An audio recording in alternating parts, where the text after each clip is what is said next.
గ్రామంలో ఈ యొక్క కళ్యాణోత్సవాన్ని మనము జరుపుకుంటూ ఉన్నాం.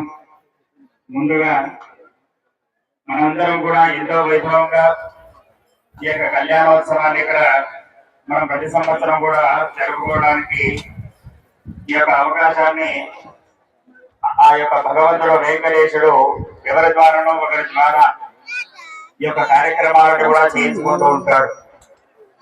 మనము గత 15 ఏళ్ల కిందట ఇక్కడ ఆలయము చాలా శిథిలావస్థలో ఉన్నటువంటి సమయంలో ముఖ్యంగా మన అర్చకులు తాండ్ర శివకుమార్ శర్మ గారు ఈ యొక్క ఆలయం అభివృద్ధి చెందాలంటే కనుక అర్చకుడే ప్రధానమైనటువంటి పాత్ర ఉంటుంది. అతడు చేసే అనుష్ఠానం వల్లనే ఆ యొక్క విగ్రహానికి ఒక శక్తి అనేది వస్తుంది. అలా కొన్ని సంవత్సరాలుగా ఈ యొక్క గుట్ట మీదకి రావడానికి కూడా చాలా ఇబ్బందిగా ఉన్నటువంటి సమయంలో కూడా ఆయన ఎంతో శ్రమ కూర్చి ఈ యొక్క స్వామివారి యొక్క ఆరాధన కార్యక్రమాలు కూడా ఈనాటి వరకు కూడా నిర్వహిస్తూ వస్తున్నాడు. ఆ భగవంతుడు ఆయనకి ఇంకా ఇలాగే తన సేవా కార్యక్రమాలు సేవించుకోవడానికి మంచి ఆరోగ్యాన్ని మంచి ఐశ్వర్యాన్ని ప్రసాదించాలని మన గ్రామం తరఫున ఆ భగవంతుని ప్రార్థిస్తున్నాం. అలాగే ఈ సంవత్సరం కూడా మన ఆలయ కమిటీ ప్రెసిడెంట్ గారు నిరంజన్ గౌడ్ గారు, ఈ యొక్క కమిటీ ప్రెసిడెంట్ ఆంజనేయ గౌడ్ గారు ఏర్పాట్లు కూడా చాలా అద్భుతంగా చేయడం జరిగింది.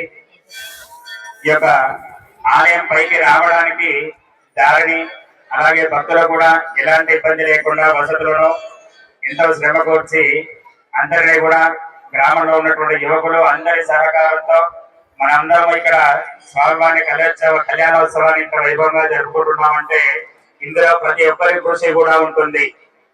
అలాగే శ్రీ రామాపురం వెంకటేశ్వర స్వామి దేవస్థాన ధర్మకర్త జూపల్లి రవీంద్ర ఆధ్వర్యంలో ఇప్పటి వరకు కూడా ఆలయ ప్రాంగణము మరియు ఆలయము నిర్మాణము, విగ్రహ ప్రతిష్టలు, నీటి వసతి మరియు గోశాల నిర్మాణము ఇట్టి అభివృద్ధి కార్యక్రమంలో 2004 సంవత్సరం నందు మొదలు పెట్టారు.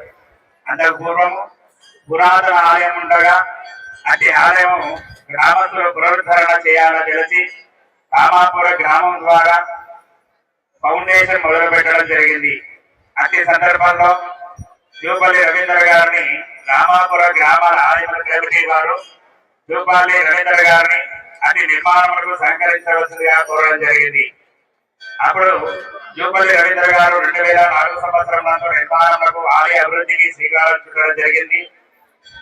మూలమూర్తులు శ్రీదేవి భూదేవి అమ్మవారులను 5 సంవత్సరాలకు పూర్వం తయారు చేయించి గుడిపాటి రంగయ్య అనే దాత ఇవ్వగా 2005 సంవత్సరంలో ఆలయ నిర్మాణం పూర్తి చేసి జూపల్లి రవీంద్ర దీక్ష వహించి వారి స్వహస్తాలతో యొక్క విగ్రహ ప్రతిష్టాపన కార్యక్రమం పూర్తి చేయడం జరిగింది.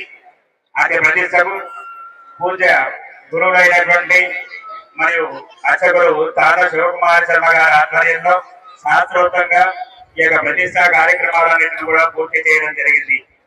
ఇందుకు అయిన పూర్తి ఖర్చులో నిర్మాణకు మరియు ప్రతిష్టకు నిర్వహించడానికి అప్పట్లో జరిగిన మొత్తము 7 లక్షల రూపాయలు. మరియు 2005 సంవత్సరంలో డిసెంబర్లో జరిగిన బ్రహ్మోత్సవాలకు కళ్యాణోత్సవ మూర్తులని మరియు మూడవ విరాటకు సంబంధించినటువంటి వెండి ఆభరణ హస్తాలు, వెండి కిరీటాలు మరియు ఉత్సవమూర్తులకు వెండి కిరీటాలు ఇవన్నీ కూడా కలిపి 3,50,000 వ్యయంతో జూపల్లి రవీంద్ర గారు తయారు చేయించి ఆ సంవత్సరంలో కళ్యాణ మహోత్సవాలను కూడా జరిపించడం జరిగింది.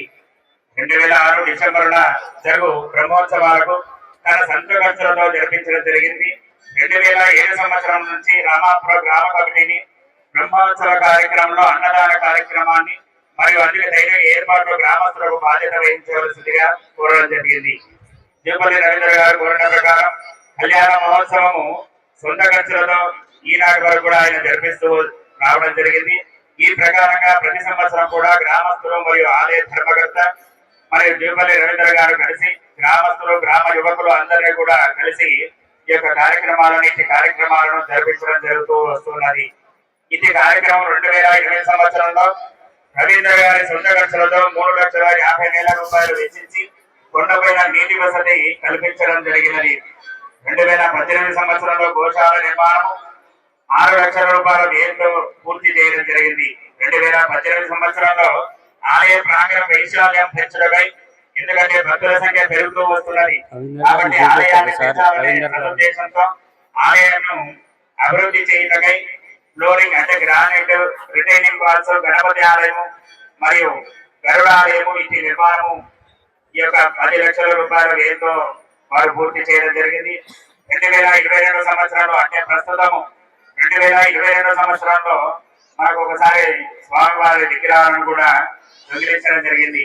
ఉత్సవమూర్తులను 2,80,000 రూపాయల వ్యయంతో మరలా ఉత్సవమూర్తులను తీసుకొని కొత్తగా చేయించి వారికి శాస్త్రోక్తంగా మరియు ప్రాణ ప్రతిష్టాపన మరియు సుదర్శన చక్రాన్ని కూడా కొత్తగా చేయించి ప్రాణ ప్రతిష్టాపన మరియు కార్యక్రమాలను కూడా చేయడం జరిగింది.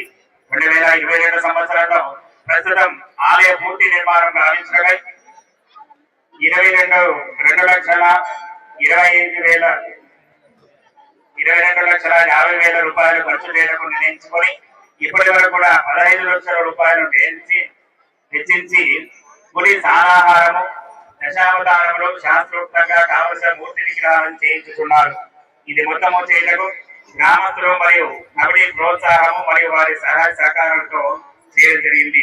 2005 సంవత్సరంలో గుడి నిర్మాణం ప్రతిష్టకు అయిన ఖర్చులు 7,50,000 రూపాయలు. ఉత్సవమూర్తులు మరియు వెండి కిరీటాలు, వెండి ఆభరణాలన్నీ కూడా కలిసి 3,50,000 రూపాయలు. 2020 సంవత్సరంలో కొండపల్లికి నీటి వసతి అయిన ఖర్చు 3,50,000 రూపాయలు. 2013 సంవత్సరంలో గోశాల నిర్మాణానికి అయిన ఖర్చులు 10 లక్షల రూపాయలు. 2020 సంవత్సరంలో ఉత్సవమూర్తులకు జరిగిన ఖర్చులు 2,80,000 రూపాయలు. 2018 సంవత్సరం నుండి మరియు 2019 సంవత్సరం వరకు ఆలయ నిర్మాణానికి అయినటువంటి ఖర్చులు 10 లక్షల రూపాయలు. ప్రస్తుతం ఇప్పటి వరకు నిర్మాణం చేసినందుకు 15 లక్షల రూపాయలు ఖర్చు చేయడం జరిగింది. అది పూర్తి అయ్యే వరకు మొత్తం వ్యయము 22,50,000 రూపాయలు అంచనా. నిత్య పూజలకై జూపల్లి రవీంద్ర గారి పెద్ద కుమారుడు ప్రతి నెలా కూడా 2018 సంవత్సరం నుండి 5,000 రూపాయలు చొప్పున ఇప్పటి వరకు కూడా 3 లక్షల రూపాయలు ఇవ్వడం జరిగింది. అలాగే స్వామివారికి దాదాపుగా ఇప్పటి వరకు కూడా సుమారు 55 లక్షల రూపాయలు మనకు ఈ యొక్క ఆలయ నిర్మాణానికి వారు పెద్ద మనసుతో స్వామివారికి వారికి ఆ విధంగా బుద్ధి కలిగించడం, ఈ విధంగా ఈ యొక్క ఆలయాన్ని ఇంతదాకా అభివృద్ధి చేయడం జరిగింది. ఇంతా కూడా ఈ రోజు మనం ఎందుకు చెప్పుకోవాల్సి వచ్చిందంటే ప్రతి సంవత్సరం మనం ఏం చెప్పుకోలేదు. ఇదంతా కూడా గ్రామస్తుల సహకారంతో గ్రామంలో ఉన్నటువంటి ప్రతి యువకుడు